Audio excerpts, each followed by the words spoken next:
अच्छा जी, आज का जो हमारा टॉपिक है चैप्टर नंबर 12 है electric flux through a surface enclosing a charge. यानी कि हमारे पास एक सरफेस है राउंड शक्ल में, ठीक है, और उसके अंदर एक चार्ज पड़ा हुआ है, ठीक है। तो उसने कहा हुआ है कि जो इस सरफेस के अंदर जो इलेक्ट्रिक फ्लक्स है ना, आपने मुझे वो फाइंड आउट करके देना है, ठीक है। तो सबसे पहले हम ये एक डायग्राम है, ठीक है, अगर हम इसको समझ लेना तो इसकी बेस पे हम जो सारी इक्वेशन है वो डिराइव कर सकते हैं, ठीक है। अगर हम गौर करें तो ये एक गोल राउंड सरफेस है, ठीक है, ये देख लें। इसके अंदर ये देख लें, ये आप पैरों को देखें, ये एक चार्ज पड़ा हुआ है, ठीक है। और ये एक जो स्क्वायर शेप में ये थोड़ा पैच है, ये छोटे छोटे इसको पैचेस में हमने डिवाइड कर दिया, जिसको क्या आप कह सकते हैं कि हमने इसको एक टुकड़ों में डिवाइड कर दिया, ठीक है। ये एक टुकड़ा है, ठीक है, जिसका एरिया ए होगा, ठीक है। और इसमें से जो इलेक्ट्रिक फ्लक्स है वो ई जो है ना, इलेक्ट्रिक फील्ड इंटेंसिटी है जो है वो इस तरफ से निकल रही है ई की फॉर्म में, ठीक है। तो कीपिंग इन माइंड दैट के जो सरफेस का एरिया है वो फ्लैट होना चाहिए, ठीक है।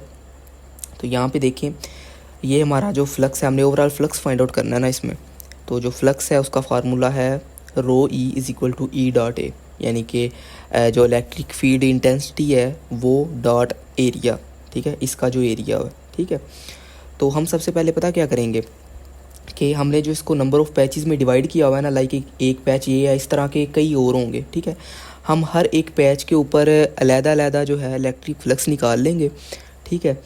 तो उसके बाद जो है हम उनको ऐड कर देंगे और हमारा जो है ना टोटल फ्लक्स निकल आएगा। अगर आप देखें तो टोटल फ्लक्स क्या है, flux number 1 plus flux number 2 plus आगे ऑन गो ऑन हो रहा है, जो कि चलता जा रहा है, ठीक है, फ्लक्स एन तक, ठीक है। यानी क्या है कि इसका फ्लक्स प्लस इधर एक पड़ा होगा उसका फ्लक्स प्लस इधर एक पड़ा होगा उसका फ्लक्स, ठीक है। लाइक अगर आप देखें तो इधर एक पड़ा होगा उसका फ्लक्स, इधर पड़ा होगा, इधर होगा, फिर इधर भी होगा, कई जो है नंबर ऑफ़ पैचेस होंगे, ठीक है।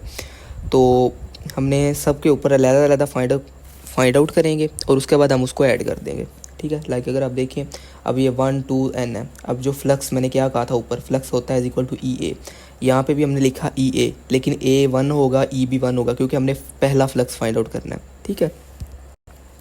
उसके बाद plus E two del A two plus आगे चलता जाएगा, ठीक है, और E N del A N, इतना हो गया, इतनी समझ आ गई। तो उसके बाद अगर आप देखें तो ई वन डेल ए वन, आपको पता है जब दो डॉट प्रोडक्ट होता है तो उसमें कोस थीटा होता है, सही है। तो ई डेल ए वन वैसे ही आ गया, साथ कोस थीटा 1 आ गया, plus E two del A two साथ कोस थीटा 2, ठीक है, यहाँ साथ यहाँ पे 2 आएगा, प्लस इस तरह चलता जाएगा, और E N del A N cos theta N, ठीक है। यहाँ पे cos theta is equal to अगर हम 1 पुट करें, ठीक है, अगर हम यहाँ पे 1 कोस थीटा 1 अगर हम पुट करें, इधर भी पुट करें कोस थीटा की जगह 1 इधर भी 1, तो हमारे पास सिंपल क्या बच जाएगा, ई वन डेल ए वन हो जाएगा, ई टू डेल ए टू, यानी कि सेम इक्वेशन दोबारा आ जाएगी, ठीक है। तो अगर हम एक चीज़ देखें ना, उसने एक बात की हुई है कि as distance from charge to each patch is same, ठीक है। वो कह रहा है ये जो चार्ज पड़ा हुआ है ना, इधर से लेके ये वाले पैच का डिस्टेंस भी सेम है, ये वाले पैच का भी डिस्टेंस सेम है, ये वाले पैच का भी डिस्टेंस सेम है, ठीक है। ये वाले यानी कि जितने भी नंबर ऑफ़ पैचेस हैं उनका इस चार्ज से डिस्टेंस सेम है।